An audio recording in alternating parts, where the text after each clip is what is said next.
Good morning students. एक बार फिर से पाठक इंस्टीट्यूट ऑफिशियल के इस ऑनलाइन प्लेटफॉर्म पर आपका स्वागत है।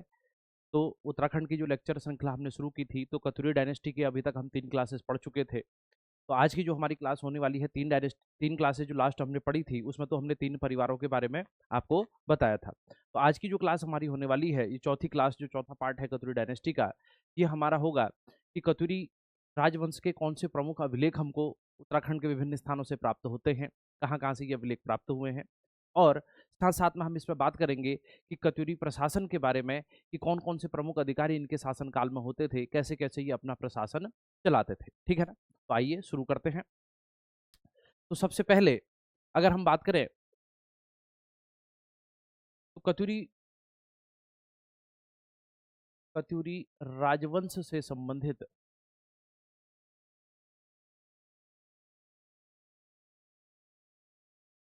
प्रमुख अभिलेख कौन-कौन, कहाँ-कहाँ से ये हमको कहाँ-कहाँ से ये अभिलेख हमको प्राप्त हो रहे हैं। तो अगर हम बात करें कत्यूरी राजवंश से संबंधित, तो सबसे पहला जो अभिलेख हमारा आता है, तो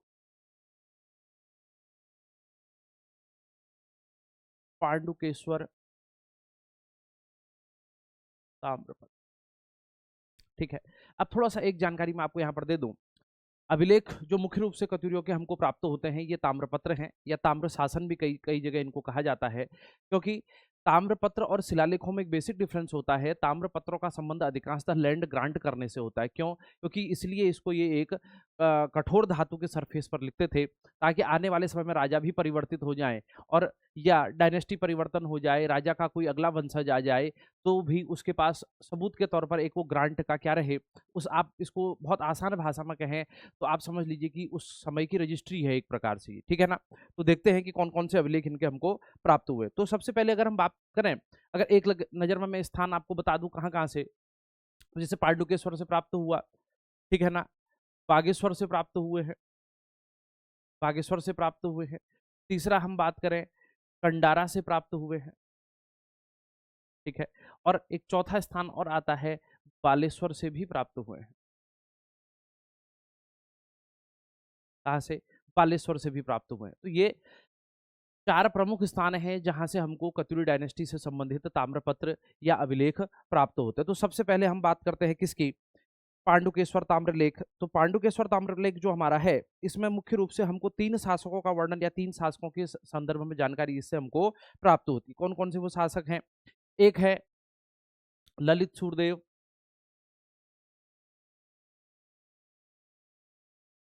ललित सूर्यदेव। दूसरा है पदमट देव, और तीसरा है सुभिक्षराज देव। ठीक है ना? अब अगर टेक्निकली देखा जाए, तो जो ये पांडुकेश्वर ताम्रपत्र है, इसमें हमको 3 शासकों का उल्लेख, या 3 शासकों के संदर्भ में जानकारी हमको किससे प्राप्त हो रही है? पांडुकेश्वर ताम्रपत्र से प्राप्त हो रही है। और अगर हम देखें, तो सबसे बड़ा जो ताम्रपत्र है कत्यूरियों का, सबसे बड़ा ताम्रपत्र, ये पांडुकेश्वर ताम्रपत्र ही है। ठीक है ना? क्या है? सबसे बड़ा ताम्रपत्र क्या है? पांडुकेश्वर ताम्रपत्र। अब कई बार एक बार प्रश्न आता है कि भाई ये किस भाषा में लिखा गया है? ठीक है ना? तो इसमें बड़ा लोगों को कन्फ्यूजन होता है। अगर पांडुकेश्वर ताम्रपत्र की आप भाषा देखें, तो पांडुकेश्वर ताम्रपत्र की भाषा संस्कृत है, ठीक है? और जो लिपि है इसकी, लिपि कुटिला है, ठीक है? अब कई बार लोग कहते हैं कि कुटिला लिपि क्या होती है? तो गुप्तकालीन जो ब्राह्मी लिपि प्रचलित थी, उसी से जो आगे चल करके जिस लिपि का विकास हुआ, उसको हम क्या बोलते हैं? कुटिला लिपि बोलते हैं। ठीक है ना? किससे उत्पन्न हुई है? ये हुई है जो गुप्तकालीन ब्राह्मी लिपि से अस्तित्व में आई।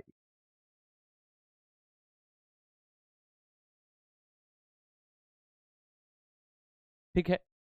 तो ये जानकारी किसके संदर्भ में हो गई? पांडुकेश्वर ताम्रपत्र के संदर्भ में। तो 3 बातें इसमें मुख्य रूप से ध्यान रख लीजिएगा। क्या? एक तो 3 शासकों का नाम इसमें हमको मिल रहा है, ललित सूर्यदेव, पदमट देव और सुभिक्षराज देव का। दूसरा, सारे ताम्रपत्रों में कत्यूरियों के सबसे बड़ा ताम्रपत्र है पांडुकेश्वर ताम्रपत्र। संस्कृत भाषा में लिखा गया है और इसकी लिपि जो है वो कुटिला है, ठीक है ना। और कुटिला लिपि मैंने आपको बता दिया कि किससे निकली हुई है, जो गुप्त काल में प्रचलित ब्राह्मी लिपि थी उसी से कुटिला लिपि का विकास हुआ है, ठीक है ना। तो बात आपको क्लियर हो गई होगी। इसके बाद अगर हम दूसरा बात करें, बागेश्वर ताम्रपत्र या बागेश्वर अभिलेख जिसको हम कहते हैं, ठीक है ना, एक एक करके हम आते हैं। तो दूसरा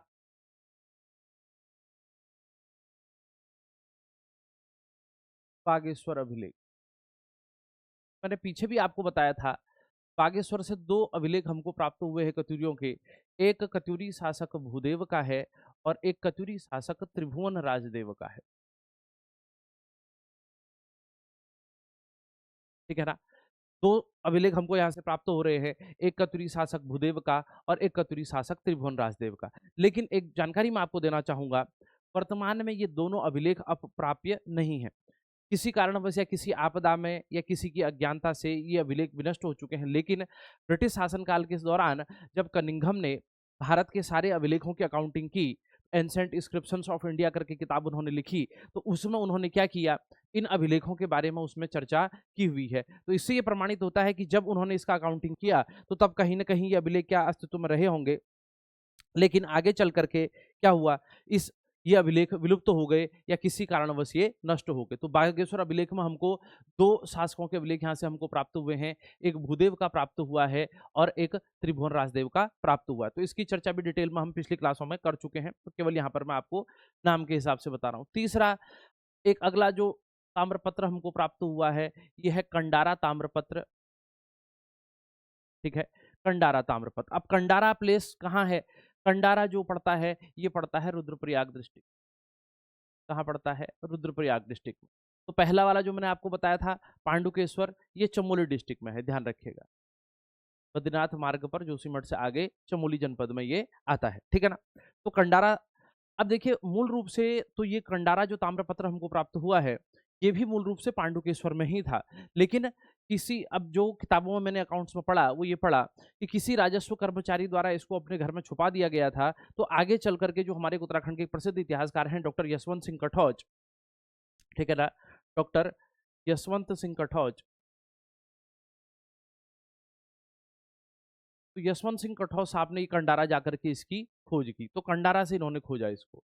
मूल रूप से ये कहाँ, मूल रूप से पांडुकेश्वर का ही है ये, इन्होंने कंडारा में खोजा है इसको, ध्यान रखिएगा।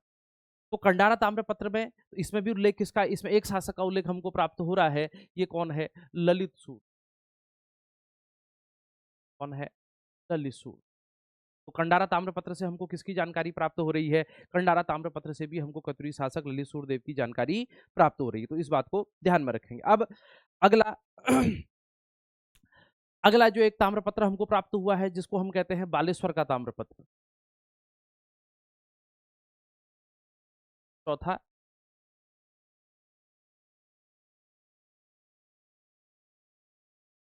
बालेश्वर ताम्रपत्र, ये हमको प्राप्त हुआ है चंपावत से। चंपावत का जो बालेश्वर मंदिर है, चंपावत के बालेश्वर मंदिर, ठीक है ना। इसमें जो हमको उल्लेख मिलता है, इसमें कत्यूरी शासक, कत्यूरी शासक देसट देव का उल्लेख है। कत्यूरी शासक देसट देव का उल्लेख हमको किससे मिल रहा है, बालेश्वर ताम्रपत्र से प्राप्त हो रहा है, ठीक है ना। और एक चीज मैं आपको और बता दूं, आगे चल करके 1223 एडी में, 1223 एडी में, जब नेपाल का जो एक शासक था क्राचल्ल देव,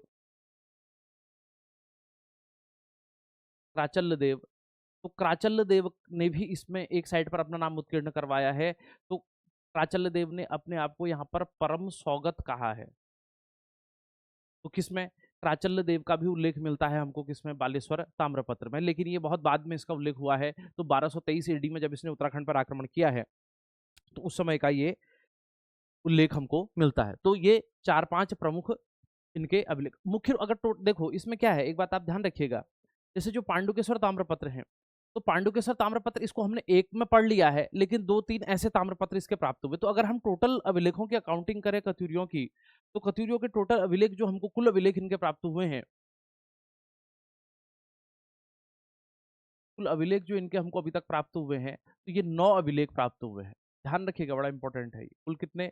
9 अभिलेख इनके हमको प्राप्त हुए हैं। और इन अभिलेखों में अगर हम कहें कि सर्वाधिक अभिलेख किस शासक के प्राप्त हुए हैं, सर्वाधिक अभिलेख हमको प्राप्त हुए हैं, सर्वाधिक अभिलेख ललित सूर्यदेव के प्राप्त हुए हैं, ललित सूर्यदेव। तो इसी आधार पर कई इतिहासकारों ने क्या कह दिया है कि कत्यूरी राजवंश का सबसे प्रतापी शासक कौन रहा होगा? ललित सूर्यदेव रहा होगा। क्यों? क्योंकि ललित सूर्यदेव के ही हमको सर्वाधिक अभिलेख प्राप्त हो रहे हैं। तो इस बात को आपको ध्यान में रखना है, ठीक है ना? तो कुल 9 अभिलेख अभी तक प्राप्त हुए हैं। और अगर हम 9 अभिलेखों में देखें, तो कुल 9 अभिलेखों में लगभग इनके 16 शासकों का उल्लेख है। कितने शासकों का? 16 शासकों का उल्लेख जो हमको प्राप्त हो रहे हैं। तो 9 अभिलेख, 16 शासकों का नाम, ठीक है ना? और सर्वाधिक अभिलेख किस शासक के प्राप्त हुए हैं? सर्वाधिक अभिलेख हमको प्राप्त हुए हैं ललित सूर्यदेव के। तो इस बात को सर बिल्कुल ध्यान में रखिएगा। अब इसके अलावा आगे चल करके जो परिवर्ती कत्यूरी शासक है, परिवर्ती कत्यूरी शासकों के भी कुछ अभिलेख हमको प्राप्त होते हैं। तो देखो, ये तो उस समय जो अभी तक हमने यहाँ ये 9 अभिलेखों की बात पढ़ी है, तो ये 9 अभिलेख तो उस समय के हैं जब ये वसंत देव का परिवार से शुरू होकर के कहाँ, सरुणादित्य के परिवार तक ये जोशीमठ में शासन कर रहे हैं, ठीक है ना? अब अगला प्रश्न आता है, वो आता है राजधानी परिवर्तन का। तो अभिलेख की मैंने आपसे बात करती, तो राजधानी परिवर्तन के साथ में कुछ आपसे मैं चर्चा करूंगा। अब बात क्या हुई? राजधानी परिवर्तन। राजधानी परिवर्तन, ठीक है ना? अब राजधानी परिवर्तन ये माना जाता है कि 1000 एडी के आसपास में, 1000 एडी के आसपास में एक कत्यूरी शासक हुआ जिसका नाम था नरसिंह देव। एक कत्यूरी शासक हुआ जिसका नाम था नरसिंह देव। और नरसिंह देव ने राजधानी परिवर्तन करके ये कहाँ लेके आया? ये राजधानी परिवर्तन करके एक नाम आता है करबीरपुर, ठीक है ना? और यही करबीरपुर कहाँ पर बच्चों? ये बैजनाथ वाला जो रीजन है, कत्यूर घाटी जिसको आज हम कहते हैं। लेकिन एक चीज और मानी जाती है कि जैसे ही राजधानी परिवर्तन वाला जो 1000 एडी का फेज है, इसके बाद में इस राजवंश का धीरे धीरे पतन भी प्रारंभ हो गया, अलग अलग शाखाओं में विभाजित हो गया। तो आगे चल करके मैं इसका एक कत्यूरी राजवंश के पतन के कारणों की चर्चा करूंगा। तो कहने का मतलब क्या है कि राजधानी परिवर्तन 1000 एडी के आसपास में नरसिंह देव के समय में हुआ, और ये राजधानी कहाँ लेकर के आया? बैजनाथ लेकर के आया। तो आगे चल करके कुछ इतिहासकारों का मानना है कि बैजनाथ को भी फिर किसके नाम से? कार्तिकेयपुर के नाम से ही जाने लगा। अर्ली स्टेज में इसका नाम क्या रखा गया था? करबीरपुर। और आगे चल करके इसी को भी फिर क्या कहा जाने लगा? कार्तिकेयपुर कहा जाने लगा। तो बैजनाथ राजधानी, अब देखो फिर बैजनाथ राजधानी डालने का कारण क्या रहा होगा? सबसे अगला प्रश्न ये उठता है। तो इस पर भी अलग अलग मत है।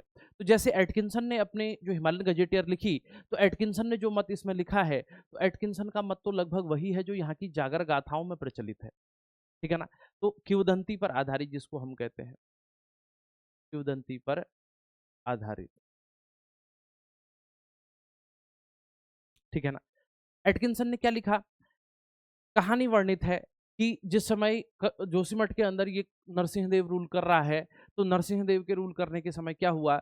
भगवान नरसिंह इसकी परीक्षा लेने के लिए आते हैं, कुछ ऐसी कहानी उसमें मिलती है, ठीक है ना? ये शिकार खेलने के लिए गया हुआ है, और रानी जो है इसकी, वो भगवान नरसिंह जो संत का भेष बना करके आए हैं, तो उनका स्वागत सत्कार करती है, उनको भोजन वगैरह कराती है, और राजा का जो शयन कक्ष होता है उसमें भगवान नरसिंह को शयन कराती है। तो कहते हैं कि राजा वापस आया शिकार खेल करके, तो इसने अपने जब शयन कक्ष में किसी और को सोया हुआ पाया, तो इसको बड़ा क्रोध आया, तो इसने खड्ग निकाली अपनी और उस साधु के ऊपर प्रहार किया। और कहते हैं कि जब हाथ कटी, तो हाथ कटने के बाद उनके हाथ से क्या बहने लगी? दूध की धारा बहने लगी। तो ये एटकिंसन ने भी अपने गजेटर में इस मत को लिखा है। तो ये मत किस पर आधारित है? ये किंवदंती पर आधारित है, यानी कि जो जागर गाथाओं में ऐसा ही उल्लेख हमको एक जागर में और मिलता है जो आसंती देव की जागर है। तो आसंती देव की जागर में भी हमको इस प्रकार का उल्लेख प्राप्त होता है, लेकिन वहां पर क्या हो गया? केवल नरसिंह देव की जगह पर स्थान पर नाम किसका आ गया है? आसंती देव का। तो यानी कि जागर कथानकों में कुछ, जागर कथानकों के आधार पर अगर हम कहें, राजधानी परिवर्तन के अगर हम कारणों की बात करें, तो कारण, तो जो इनके जागर गाथाएं हैं, तो जागर गाथाओं के आधार पर दैवीय प्रकोप के कारण इन्होंने क्या की? राजधानी परिवर्तन करी। लेकिन आगे चल करके जब डॉक्टर शिव प्रसाद डबराल ने इसका विश्लेषण किया तो उन्होंने कहा कि दैवीय प्रकोप से ज़्यादा अगर उचित कारण इसका समझना हो तो हमें ये समझना होगा कि हमें जोशीमठ की भौगोलिक स्थिति को समझना होगा। तो डॉक्टर डबराल ने जो राजधानी परिवर्तन का कारण माना, डॉक्टर डबराल ने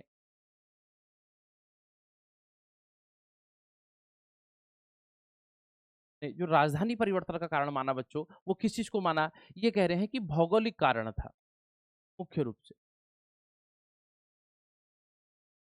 भौगोलिक कारण क्यों? क्योंकि महान हिमालयी क्षेत्र की गोद में स्थित होने के कारण जोशीमठ में बार बार क्या होती थी, बहुत सारी प्राकृतिक आपदाएं आती थी जिससे कि अपार जनधन की हानि राज्य को होती थी। इसलिए ये क्या चाहते थे, भौगोलिक रूप से एक सुरक्षित राजधानी चाहते थे। इसीलिए कहाँ लेकर के आए ये राजधानी? ये बैजनाथ लेकर के आए। अब ये इनका परसेप्शन, ठीक है। फिर आगे चल करके कुछ और हिस्टोरियंस ने इसका अध्ययन किया तो उन्होंने कहा कि अब क्या होने लगा, धीरे धीरे इनकी शक्ति क्षीण होने लगी और वहां गढ़वाल के अंदर भी परमार राजवंश का उदय होने लगा। तो जब गढ़वाल में परमारों का उदय होने लगा तो परमारों के उदय के कारण भी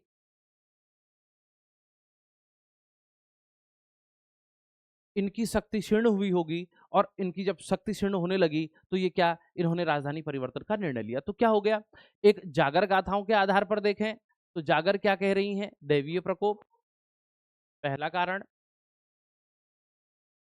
जो इनकी जागर गाथाओं में हमको उल्लेख मिल रहा है, तो फर्स्ट रीजन।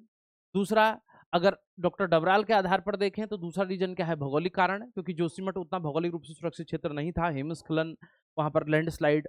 तो अभी भी जब जोशीमठ में ये सारा वहां दरार पड़ना शुरू हुआ तो वो तो मिश्रा कमेटी की रिपोर्ट 1965 में वो पहले ही दी हुई है उन्होंने पूरा कि भाई ये जो एक कभी पुराना स्लाइड आया है तो उसी के ऊपर पूरा जोशीमठ शहर बसा हुआ है, ठीक है ना। तो वो बहुत एविडेंट है ये भी बात।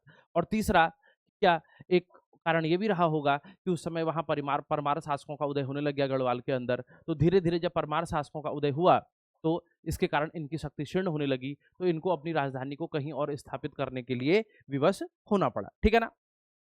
तो बिल्कुल इस बात को ध्यान में रख लेना आप, ठीक है ना। अब इसके अलावा अगर हम बात करें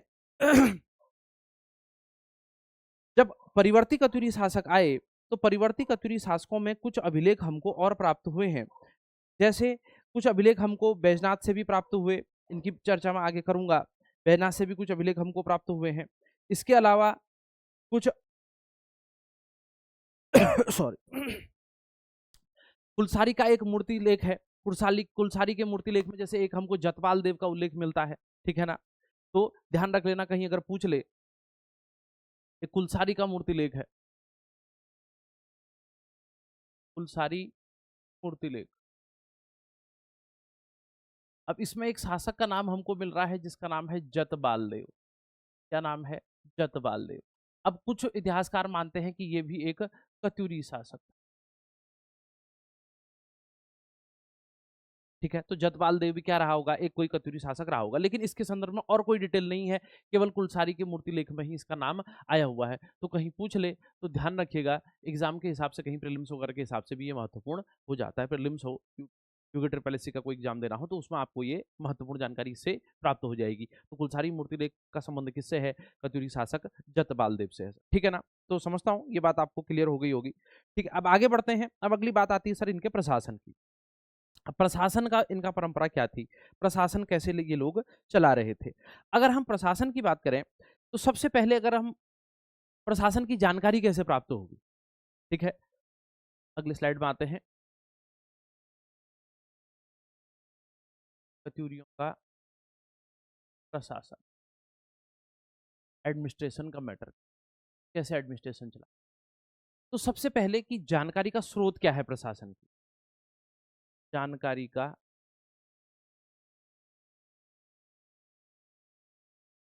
तो जानकारी के स्रोत इनके अभिलेख ही हैं। तो ताम्रपत्र मुख्य रूप से हमको प्राप्त हुए हैं, अभिलेखों में भी क्या, तो ताम्रपत्र, उसी में इनके काफी सारे अधिकारियों के नाम आए हुए हैं, उसी में इनके कुछ प्रशासन करने के तरीकों की जानकारी हमको प्राप्त होती है। बाकी इसके अलावा हमारे पास इनके प्रशासन की जानकारी का कोई बहुत ऑथेंटिक सोर्स नहीं है, ठीक है ना। तो अब इससे क्या हमको जानकारी प्राप्त हो रही है कि जो इनके अभिलेखों में जो जानकारी आ रही है कि कैसे कैसे ये लोग प्रशासन चला रहे थे। तो पहली बात, अगर हम इनके अधिकारियों के नाम का अध्ययन करते हैं तो इनके जो अधिकारियों के नाम थे, कत्यूरियों के जो अधिकारियों के नाम हैं, अधिकारियों के नाम ये गुप्तों जो गुप्तों के समय की प्रशासन प्रणाली थी और जो हर्षवर्धन के समय की शासन प्रणाली से प्रभावित है। ठीक है ना? और इनके अभिलेखों में कुछ जो प्रभाव हमको मिलता है इनके प्रशासन में, तो इनके प्रशासन में पालों का भी प्रभाव था। पालों का भी प्रभाव था। ध्यान रखिए।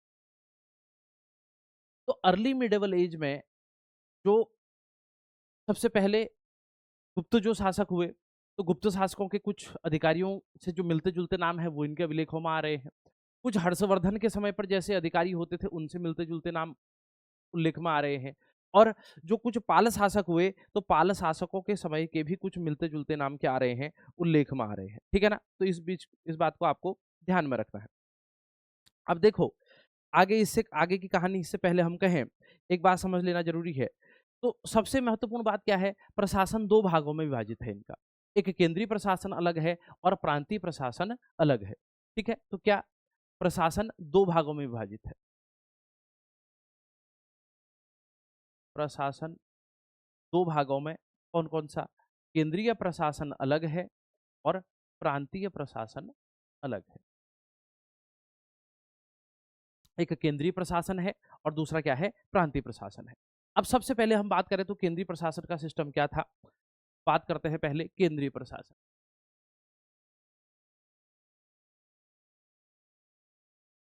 केंद्रीय प्रशासन, ठीक है? केंद्रीय प्रशासन अगर हम बात करें तो केंद्रीय प्रशासन का जो प्रधान होता था, केंद्रीय प्रशासन का प्रधान राजा होता था, ठीक है ना? और राजा क्या होता था? राजा संप्रभु होता था। एक तरीके से राजा क्या था? संप्रभु था। क्यों? कुछ शासकों को अगर हम छोड़ दें, तो पीछे भी हम इसकी बात कर चुके हैं, क्योंकि क्या कर रहे हैं? टाइटल धारण कर रहे हैं। टाइटल कैसे मिल रहे हैं? महाराजाधिराज, परम भट्टारक, परम माहेश्वर, परम ब्राह्मण, तो इस प्रकार के टाइटलों को ये क्या कर रहे हैं? धारण कर रहे हैं। तो जिससे साफ प्रमाणित हो जाता है कि भाई क्या राजा संप्रभु होने, और कुछ शासकों के साथ नहीं मिल रहा है, तो इसका मतलब वहां पर हम इसलिए मान लेते हैं कि भाई ये किसी के अधीन रहे होंगे। तो प्रशासन में राजा क्या है? केंद्रीय प्रशासन का प्रमुख है। और राजा अपनी सहायता के लिए कुछ मंत्री व अधिकारियों की नियुक्ति करता है। राजा अपनी सहायता के लिए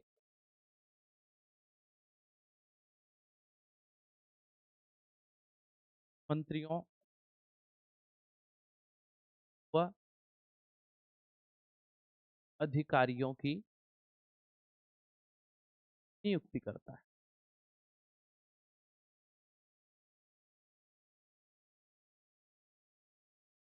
अब देखो, अगर हम मंत्रियों की बात कर लें, तो मंत्री, अमात्य, राजामात्य, इस प्रकार के टाइटल हमको कॉमनली मिलते हैं, उस इनके समय भी मिलते हैं। तो ये तो आप गुप्तों का प्रशासन पढ़ते हैं तो वहां पर भी इन सारी चीजों की जानकारी हमको प्राप्त होती है। तो यहाँ पर हम देख देख लेते हैं कि मेन रूप से, मुख्य रूप से कौन कौन से अधिकारी थे जिनके बारे में हमसे एग्जाम में भी पूछा जा सकता है, या जो प्रमुख पदों का निर्वहन करते थे। ठीक है, एक एक करके इसको हम देखते हैं। तो जैसे अगर हम बात करें तो सबसे पहला एक प्रमुख अधिकारी होता था जिसका नाम होता था प्रांतपाल। कौन होता था?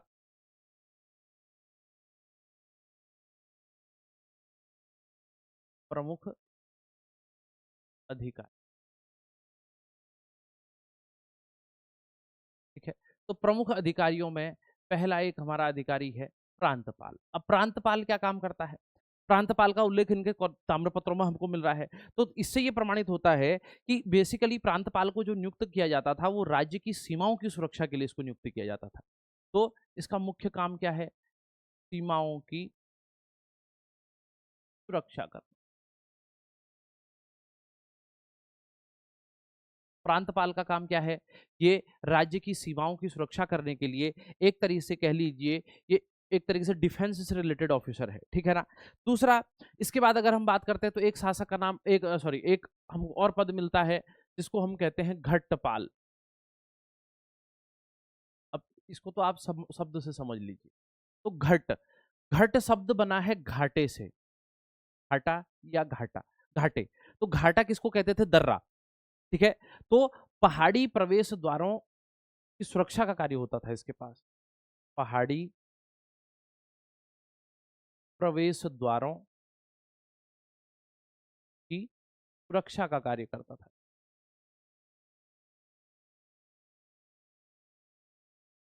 शब्द किससे आया? घटपाल। घट किससे? घाट, घाटा। तो आज भी हम घाट या घाटा उस चीज को कहते हैं, जैसे मलारी का घाटा, नीति का घाटा, माणा का घाटा। तो घाटा दर्रे को भी घाटा कहा जाता है, इस बात को भी ध्यान रखिएगा। तो क्या जो पहाड़ी प्रवेश द्वार होते थे, इनकी सुरक्षा का कार्य किसके द्वारा होता था?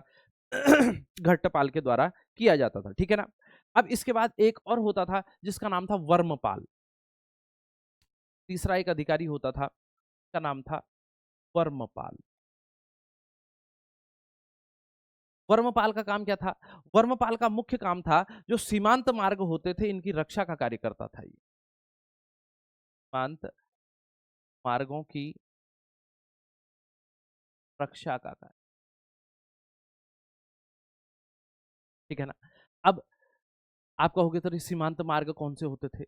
तो अब इसकी बात हम अगर इसको प्रशासन में जब हम डिटेल में एनालिसिस करते हैं, तो इसको पूरा मैं फाउंडेशन की बैच में पढ़ाता हूँ कि 5 महामार्ग कत्यूरियों के राज्य से होकर के गुजरते हैं और अलग-अलग क्षेत्रों से ये मार्ग होकर के गुजरते हैं।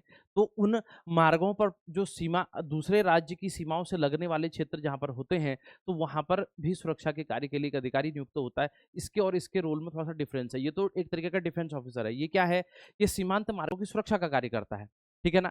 इसका पर्पज़ अलग है। तो क्या? ताकि ट्रेड जो है, जैसे व्यापार जो हो रहा है या किसी भी प्रकार के जो व्यापारिक संबंध हैं, उनको उनमें कोई लूट-पाट का भय ना हो, अबाध रूप से वो व्यापार चले, ठीक है ना? टैक्स कलेक्शन बहुत तरीके से हो जाए, तो उसके लिए क्या होता है, मेनली एक अधिकारी की नियुक्ति ये लोग करते हैं, जिसका नाम क्या था? जिसका नाम था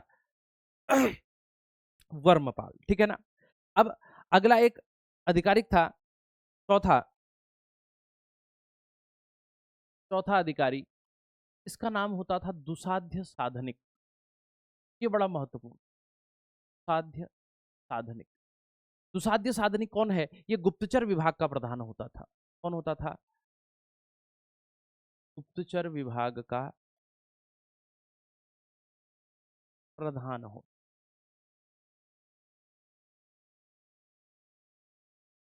अब देखो, गुप्तचर या इंटेलिजेंस, ये तो हर काल में इसका महत्व रहा है। कौटिल्य के शासनकाल, जब कौटिल्य ने जो अर्थशास्त्र लिखी, यानी कि मौर्यों का जो शासनकाल था, वहां से इसका उल्लेख हमको मिलता है। और भारत के इतिहास में पहला विद्वान कौटिल्य है, जिसने गुप्तचर व्यवस्था के महत्व को समझा। और जो गुप्तचर व्यवस्था के महत्व को समझा, उसका शासन हमेशा आबाद रूप से चला। क्यों? क्योंकि information is the key of administration. प्रशासन में जानकारी पहले हो जाना या उचित समय पर हो जाना ही उस सफलता की कुंजी है, क्योंकि तभी एडमिनिस्ट्रेशन प्रोएक्टिव हो पाएगा। आज का सारा एडमिनिस्ट्रेशन भारत में इसीलिए बहुत ज़्यादा पंगु बना हुआ है, हमारा किसी भी स्टेट में हम देखें, क्योंकि एडमिशन जो एडमिनिस्ट्रेशन है वो बड़ा रिएक्टिव है नेचर में। तो रिएक्टिव क्यों? कोई घटना घटित हो जाएगी तब पहुंचेंगे, देखेंगे, जांच की जाएगी, कमेटी बनेगी। तो ये तो पूरे ब्यूरोक्रेटिक खाना पूर्ति है, ये लाल फीताशाही जिसको हम बोलते हैं, कंप्लीटली, ठीक है ना। तो क्या, अगर इंटेलिजेंस का मतलब क्या होता था, देखिए भाई, राज अधिकारी चोरी ना करें, उनकी भी उनके पीछे भी गुप्तचर लगे हुए होते थे। आज ऐसी व्यवस्था है ही नहीं, इसीलिए करप्शन करते हैं, करोड़ों का भ्रष्टाचार करते हैं। तो क्या राजा उस समय, आप किसी भी शासन काल में पढ़ लो, दिल्ली में चाहे खिलजियों का शासन पढ़ लो, उससे पहले चंद्रगुप्त मौर्य का शासन पढ़ लो, या मध्यकाल में, पूर्व मध्यकाल में पढ़ लो, तो क्या राजा के द्वारा ही गुप्तचर नियुक्त होते थे? वो राजा के लिए अकाउंटेबल होते थे, वो किसी विभाग के अधीन नहीं होते थे। और एक अधिकारी, उसको भी नियुक्ति राजा द्वारा होती थी, और उनकी रिपोर्टिंग अथॉरिटी सीधे राजा होता था। तो क्या, कौन अधिकारी करप्शन कर रहा है, कौन चोरी कर रहा है, कौन विद्रोह करने की नीति अपना रहा है, ये सारी जानकारी किसके पास होती थी? राजा के पास होती थी। आप आज भी मॉडर्न इंडिया में, आप भारत के इतिहास में देख लीजिए, जिस जिस समय हमारे पास इंफॉर्मेशन या हमारी इंटेलिजेंस एजेंसी बड़ी स्ट्रांग अवस्था में होती हैं, तो हमारे राष्ट्र पर खतरे भी कम आते हैं। और जिस जिस समय हमारे पास क्या होता है, जो कोई प्रधानमंत्री बने या कोई भी व्यक्ति जो भारत का शासक बने, तो जब वो इस इंटेलिजेंस की महत्व को नहीं समझता है, तो उसके कारण क्या होता है, हमारे देश में कहीं भी बम फटने लग जाते हैं, कोई ट्रेन में लगा जाएगा, कोई मंदिर में लगा जाएगा। क्यों? क्योंकि आपके पास गुप्तचर व्यवस्था आपकी प्रभावी है ही नहीं। तो गुप्तचर व्यवस्था का बड़ा महत्व था। तो गुप्तचर विभाग का जो प्रधान होता था, वो कौन होता था? इसको कहा जाता था दुसाध्य साधनिक। अब 2 अधिकारी और होते थे। एक होता था दंडपासिक, दंडपासिक और एक होता था महादंड नायक। महादंड नायक। तो दंडपासिक और महादंड नायक जो ये दो अधिकारी होते थे, ये एक प्रकार से पुलिस अधिकारी होते। कौन होते थे? ये एक प्रकार के पुलिस अधिकारी होते। ठीक है। तो एक तरीके से लॉ एंड ऑर्डर को मेंटेन करना, शांति व्यवस्था बनाए रखना, वो किसका काम होता था? वो दंडपासिक और महादंड नायक का कार्य होता था। अगला एक अधिकारी होता था जिसका नाम था दोषोपराधिक। दोषोपराधिक। इस दोषोपराधिक का काम क्या था? इस दोषोपराधिक का काम था कि अपराधियों को जेल में डालना। अपराधियों को कारागार में डालना। ये किसका कार्य होता था? दोषोपराधिक का कार्य होता था। अगला एक अधिकारी होता था जिसका नाम था पट्टोपचारिक। का क्या नाम था? पट्टोपचारिक। तो पट्टोपचारिक का मुख्य कार्य क्या था? जो भूमि के पट्टे दिए जाते थे, भूमि के पट्टों का लेखा जोखा। लेखा जोखा ये कौन करता था? ये पट्टोपचारिक नामक अधिकारी करता था कि जितने भी भूमि से जैसे ताम्रपत्र दिए जा रहे हैं, किसको लैंड ग्रांट कहाँ किया गया, ठीक है ना, किसको नया लैंड ग्रांट कहाँ किया जाएगा, तो ये सारे के सारे हिसाब किसके पास में होता था? ये सारा का सारा हिसाब होता था पट्टोपचारिक के पास में। अब आगे एक अधिकारी और होता था, ये भी बड़ा महत्वपूर्ण अधिकारी है, जिसका नाम होता था तरपति। अगला अधिकारी कौन था? तरपति। ठीक है ना। अब ये तरपति क्या होता था? जहां जहां पर नदी घाटों को पार करने वाले क्षेत्र होते थे, तो वहां पर ये शुल्क वसूलने का काम करता था। तो नदी घाटों पर शुल्क वसूलने, एक प्रकार से चुंगी लेता था ये, वसूल का कार्य कर। कहाँ पर? नदी घाटों पर। तो नदी घाटों पर शुल्क वसूलने का कार्य कौन कर रहा है? ये कार्य कर रहा है किसके द्वारा? ये कार्य हो रहा है तरपति नामक अधिकारी के द्वारा। तो ये भी बड़ा महत्वपूर्ण था। अगला एक नाम और आता है जिसको हम कहते थे प्रमावतार। ठीक है ना। और भी बहुत अधिकारी थे, मैं मेन मेन आपको बता रहा हूं। एक अधिकारी था प्रमावतार। ये एक बार लेक्चर के एग्जाम में पूछा गया था। प्रमावतार। तो प्रमावतार कौन था? ये भूमि की नापजोक करने वाला अधिकारी होता। भूमि की नाप कह लो या माप करने वाला अधिकारी।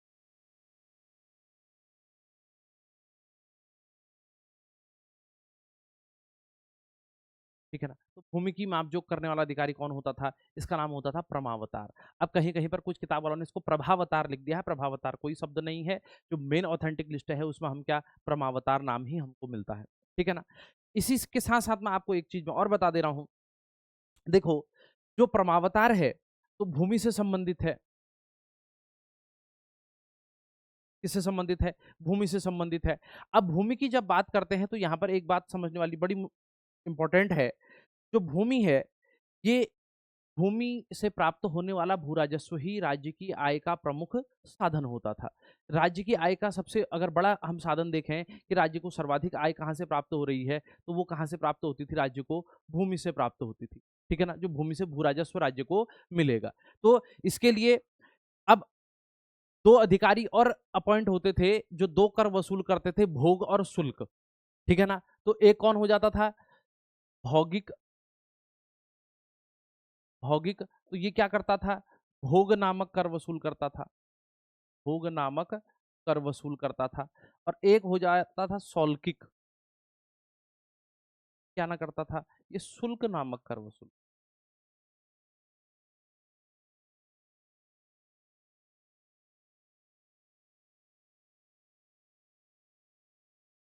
एक हो गया भौगिक और एक हो गया सौल्किक। क्योंकि भूमि की बात आई है तो परमावतार भूमि की माप करने वाला अधिकारी है। इसी प्रकार क्या हो गया? भौगिक और सौल्किक क्या हो गए? भूमि से संबंधित जो कुछ कर हैं एक भोग और एक शुल्क, तो इनको वसूल करने वाले क्या कहलाते थे? भौगिक और शौल्किक। और अगर कभी आपसे पूछ लिया जाए कि कत्यूरी काल में जो है भूमि माप की इकाई क्या थी, तो भूमि माप की 2 इकाई थी। भूमि माप की इकाई, तो क्या, एक तो नालीवापम नंबर 1, और दूसरा द्रोणवापम। बहुत कंसाइज कर दिया मैंने आपके लिए, इतना बिल्कुल आपको एक जगह पर कहीं नहीं मिलने वाला। एक क्या है? भूमि माप की 2 इकाइयां प्रचलित हैं, एक नालीवापम और दूसरी क्या है?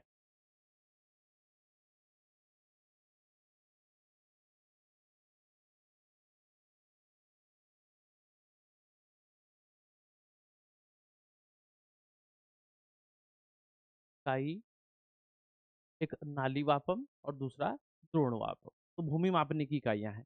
तो नाली तो फिर आगे चल तक, ये आज तक हमारा चल ही रहा है उत्तराखंड में स्थानीय स्तर, ठीक है ना?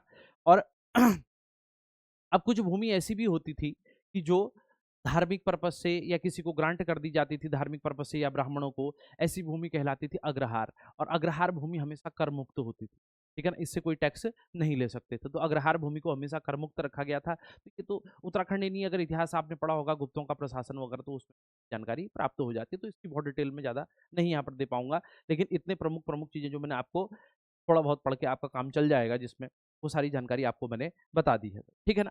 अब अगली इसके बाद हम बात करते हैं, तो बात आती है प्रांतीय प्रशासन, ठीक है ना? अगली बात किसकी आती है? प्रांतीय प्रशासन।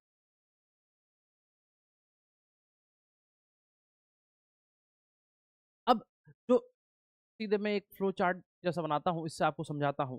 तो जो हमारा राज्य है, ये क्या है? ये विभिन्न प्रांतों में विभाजित होता है। ये क्या है? विभिन्न प्रांतों में विभाजित है, ये प्रांत है, ठीक है? अब इन प्रांतों का जो सबसे प्रमुख अधिकारी होता था, यहाँ पर जो सबसे प्रांतों का प्रमुख अधिकारी था, इसका नाम था उपरिक। उपरिक।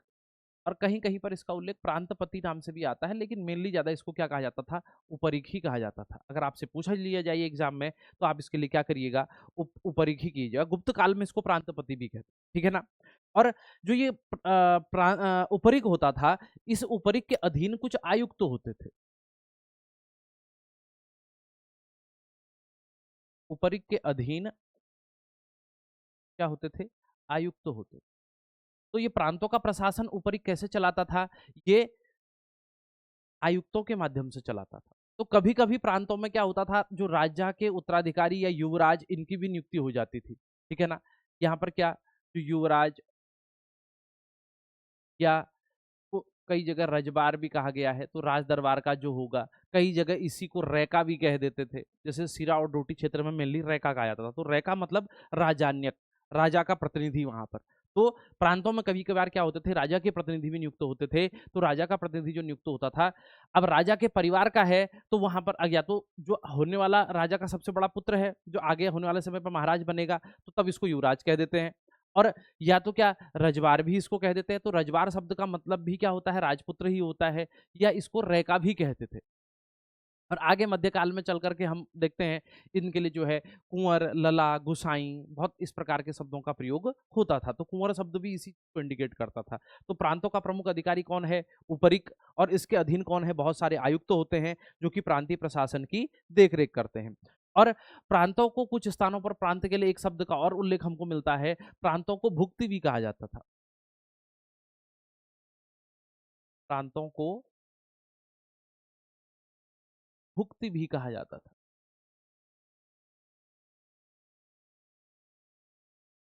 जैसे जयकुल भुक्ति एक शब्द का उल्लेख आ रहा है, ठीक है ना? तो क्या, कत्यूरियों के शासन काल में इनके अभिलेख में एक उल्लेख आ रहा है किसका? जयकुल भुक्ति का। तो प्रांतों को क्या कहा जा रहा है? भुक्ति भी कहा जा रहा है। अब जो ये प्रांत हैं, फिर ये प्रांत फर्दर किस में विभाजित हैं? प्रांत के नीचे है विषय। तो विषय एक तरीके से आप समझ लीजिए कि जिला, ठीक है ना? तो विषय का प्रमुख अधिकारी कौन होता था? विषय का प्रमुख अधिकारी विषयपति होता। इसका प्रमुख अधिकारी कौन हो गया? विषय का विषयपति हो गया। फिर जैसे 4-5 विषयों का उल्लेख मिलता है हमको इनके समय में। जैसे विषय की बात करें, तो क्या,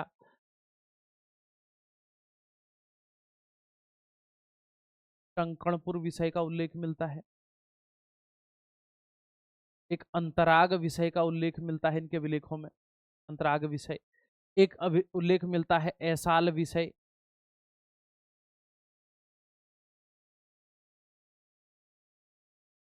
एक कार्तिकेयपुर विषय,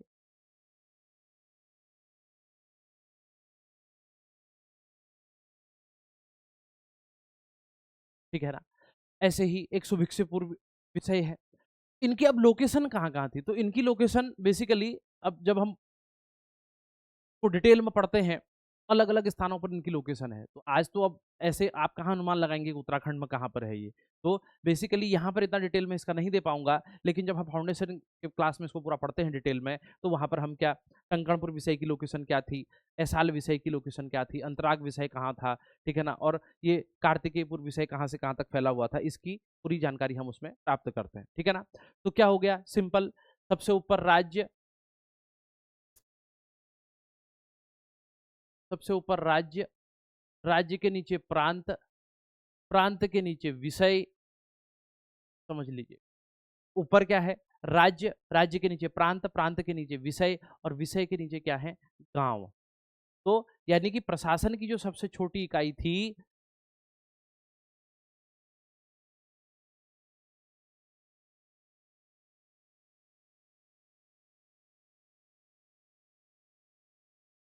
और ग्राम, ठीक है। राज्य का हेड राजा, प्रांत में क्या हो गया, प्रांतपति या उपरिक, यहाँ पर इसके साथ साथ में आयुक्त भी अपॉइंट होते हैं, बिल्कुल और शॉर्ट कर दे रहा हूं मैं आपके लिए, ठीक है ना। विषय का प्रमुख कौन हो गया, विषयपति, ठीक है। और जो ग्राम है, ग्राम का जो प्रमुख होता था, जिसको महामनुष्य कहा जाता था, या आज का आप बहुत आसान भाषा में प्रधान समझ लो, तो गांव का जो प्रमुख अधिकारी था वो कौन होता था, महामनुष्य होता था, ठीक है ना। तो प्रशासन की सबसे छोटी इकाई अगर पूछा जाए कि कत्यूरी शासन काल में प्रशासन की सबसे छोटी इकाई क्या थी, तो कत्यूरी शासन काल में प्रशासन की सबसे छोटी इकाई क्या थी, गांव थी, ठीक है ना। तो राजा से उपरिक और इसके अधीन आयुक्त तो होते हैं, ये प्रांतों का प्रशासन चलाते हैं, इसके नीचे विषय होते हैं, तो विषय का जो प्रमुख है वो विषयपति है। तो मैंने आपको बता दिया, टंकणपुर विषय, ऐसाल विषय, अंतराग विषय, कार्तिकेयपुर विषय, सुभिक्षपुर विषय, इस प्रकार से 5-6 विषयों का उल्लेख हमको कत्यूरी अभिलेखों में मिलता है, ठीक है ना। और सबसे फिर विषय से सबसे छोटे नीचे इकाई कौन सी है, गांव है, और गांव का जो सबसे प्रमुख होता है विलेज हेडमैन, यानी कि महामनुष्य होता है, ठीक है। इस बात को बिल्कुल, ये फ्लो चार्ट है, इसको आप बहुत आसान तरीके से ध्यान भी रख सकते हैं। अब अगली बात आई, लास्ट जो सेगमेंट इसका है, सैन्य प्रशासन की, कि भाई सेना की व्यवस्था क्या थी, जो इनका उल्लेख हमको मिल रहा है, सैन्य प्रशासन कैसा था, सैन्य प्रशासन, सेना का स्वरूप क्या। तो कत्यूरी शासक चतुरंगणी सेना रखते थे, चतुरंगणी मतलब 4 सैनिक है, कौन कौन से, भाई अश्व सेना रखते हैं,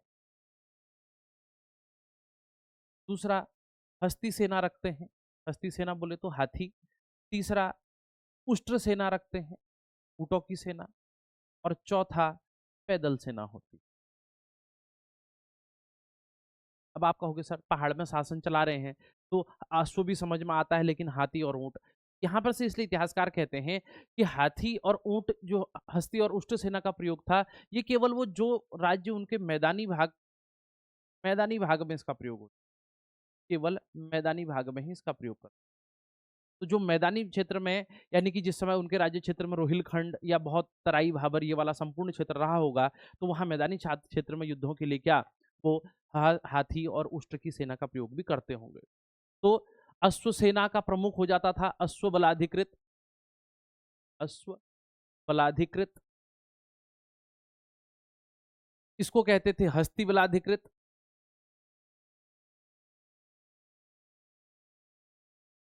और इसको कहते थे उष्ट्र बलाधिकृत।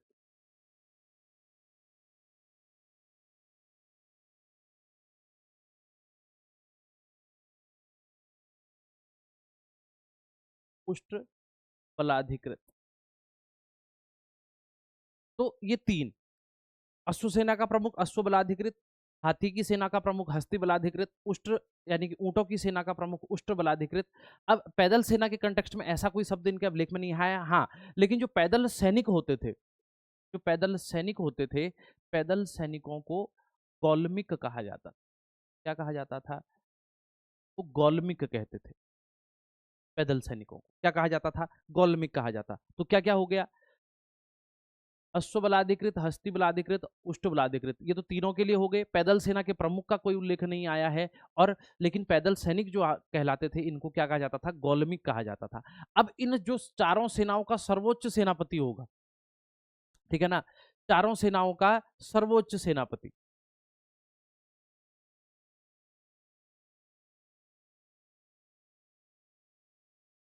सर्वोच्च सेनापति है। इसके लिए एक शब्द मिल रहा है, इसको ध्यान में रख लीजिएगा,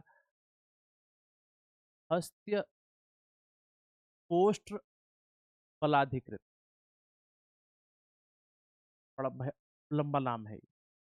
हस्त्य सोष्ट्र बलाधिकृत, यानी कि हस्त्य हाथी भी आ गया, सो अश्व, उस अश्व भी आ गया, अस्त्र उष्ट्र से हो गया, बलाधिकृत यानी कि, तो ये क्या है? ये आर्मी चीफ है, बहुत आसान भाषा में बोले तो ये इन सब का प्रमुख है, सबका प्रमुख। जो चीफ कमांडर है एक तरीके से, वो कौन है? हस्त्य सोष्ट्र बलाधिकृत। और इंडिविजुअल अगर इनको हम देखें तो एक हो गया हस्ति बलाधिकृत, एक हो गया अष्ट बलाधिकृत, एक हो गया उष्ट्र बलाधिकृत। और पैदल सैनिक जो होता था उसको गौलमिक कहते थे, ठीक है ना।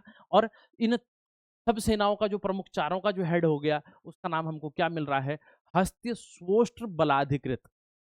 शब्द थोड़ा लंबा है, संस्कृत का शब्द है हस्त्य स्वोष्ट्र बलाधिकृत। तो ये क्या हो गया? ये तीनों आर्मी या चारों आर्मी का चीफ हो गया। ये क्या हो गया सर? इनके प्रशासनिक व्यवस्था की बात हो गई, ठीक है ना। तो आज के लेक्चर में मैंने आपको बता दिया इनके कहां कहां से अभिलेख हमको प्राप्त हुए हैं और कैसे कैसे इनके प्रशासन की प्रणाली रही है। तो मेरी कोशिश रही है कि बिल्कुल कंसाइज वे में, बहुत डिटेल न करते हुए मैं आपको इसको समझा दूं। आशा करता हूं कि आपको ये बात पूर्ण रूप से समझ में आई होगी। और अगर आपका कोई क्वेरी, कोई क्वेश्चन हो तो आप उसको हमें कमेंट कर सकते हैं। अब सोचा तो था कि जो इनके समय का स्थापत्य और थोड़ी सी और चीजें भी आज ही करा दूंगा, लेकिन लेक्चर ये फिर बहुत लंबा हो जाएगा, ठीक है ना। तो इसके लिए फिर मैं एक लेक्चर और लेकर के आऊँगा। तो अब मैंने पहले आपसे कहा था कि लगभग 4-5 पार्ट इसके बनने वाले हैं, लेकिन मेरी बात मानिए, अगर ये 4-5 पार्ट जो इसमें मैंने बनाए हैं, ये सारे आपने बहुत अच्छे से देख लिए, इनको समझ लिया, आप किसी भी एग्जाम में आपसे कोई क्वेश्चन कभी गलत नहीं होने वाला है और सारे क्वेश्चन अटेम्प्ट करने का बिल्कुल आप के लिए एलिजिबल हो जाओगे, ठीक है ना। तो मिलते हैं कल को अपने नए लेक्चर के साथ में, तब तक के लिए नमस्कार, पहलाग, प्रणाम और शमन।